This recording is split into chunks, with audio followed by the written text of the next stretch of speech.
પરિક્રમામાં એટલી મજા આવે ને કે વાત જવા દો, પણ આ મીઠી મજા ને મીઠી સજા પણ છે. આમ કેડી જુઓ કેવી છે, પથ્થર છે, તમે લપસીને પડો, પણ અહીંયા એક મજા જોવાની છે કે આટલી બધી મુશ્કેલ કેડી હોવા છતાં અહીંયા આપણા ગુજરાતી બહેનો ભાખરી બનાવે છે. જુઓ તો ખરા એક વખત, ચૂલો તાવડી લઈ આવ્યા છે, ભાખરીનો લોટ લઈ આવ્યા છે, વેલણ લઈ આવ્યા છે, પાટલો, શાક બનાવ્યું છે ને બધા બહેનો એક વખત આમ જુઓ તમે, આમ શું મોજ કરે છે. મજામાં મજામાં. તમે થાયકા નથી લાગતા હજી?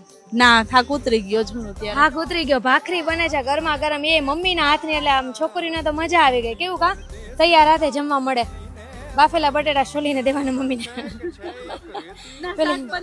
શાક બની ગયું છે.